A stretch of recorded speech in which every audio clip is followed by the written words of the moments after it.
avenues for reconciliation had been exhausted. The president, who had pushed for dialogue, however, says he will only appoint the commission once the identities of the more than 50,000 petitioners have been verified by IEBC. Now, the county of Makueni has been in a state of dysfunction following persistent wrangles between the governor, Professor Kivutha Kibwana, and a section of county assembly members. At least 4 members of the county executive, as well as the governor, have been impeached by the county assembly. However, the dispute is stuck in back and forth court petitions. It is not clear how long the IEBC will take to verify details of that petition. We are following that story for you closely, and tomorrow morning on KTN Morning Express, we shall be talking to Makueni Senator Mutula Kilonzo Jr.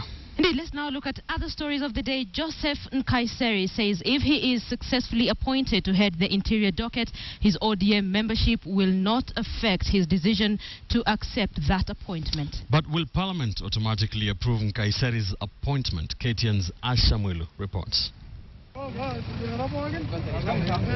As media frenzy continued over his nomination, retired Major General Joseph Nkaissery remained silent. But after getting his motherland's blessings, the Kajiado Central MP finally spoke on his nomination to take over the powerful Interior Ministry docket, and his first words were to his political party. Kinara yetu, nitaongea na yeye ya kwamba nimepata hii kazi, lakini wale ambao wameniajiri kazi kwanza ni watu wa Kajiado Central. Ile kauli yangu ndio itakuwa final, si ya mtu. It is General Nkaissery's decision.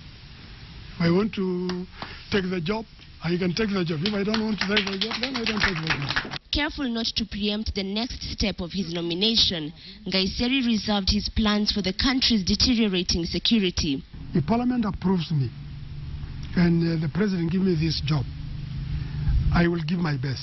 Even though observers say that Nkaissery's approval by Parliament is automatic, the former military man will have to face the skeletons in his closet. When he appears before Parliament's Committee on Appointments, chaired by Speaker Justin Muturi, Nkaissery will have to eliminate the shadow of doubt cast by the TJRC report. This is the fruit of the work. The Truth, Justice and Reconciliation Commission accused Nkaissery of gross violation of human rights during a military operation in West Pokot County in 1984.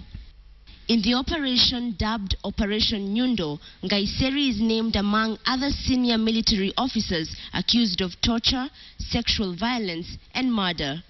In the operation, soldiers are reported to have confiscated cattle which they either killed, ate or sold. A diluted version of the TJRC report was handed to President Uhuru Kenyatta, but so far, no action has been taken on it. Hii kazi ni ngumu, lakini matumaini yangu ni kwamba tutaweza. But all this appeared far from Nkaissery's mind as he met residents of his constituency. The attention is now on who will succeed him in Parliament if his appointment sails through. Aspiring candidate, they have to hold their horses until I give my resignation, and then they go to wananchi to ask for vote, and the one which Kajiado people are going to choose will work together. Pressure over the rising insecurity now slowly shifts from State House to the 11th Parliament, a house that has also faced criticism for allegedly rubber stamping all of President Uhuru Kenyatta's nominees without proper vetting. Asha Mwilu, KTN. Right, so we're focusing on that story by Asha Mwilu. On our big story, our focus is on Joseph Nkaissery, the man who's supposed to take over Joseph Olelenko's docket. And we're asking you tonight, should the TJRC report affect Nkaissery's proposed appointment? And they tell us what do you think. As always, SMS your yes or no opinion to the number 22155. You can also join that conversation online. The Twitter handle at Linda Ogutu, at Ben_Kitili, and at KTN Kenya. Shall be sampling those views during this live newscast.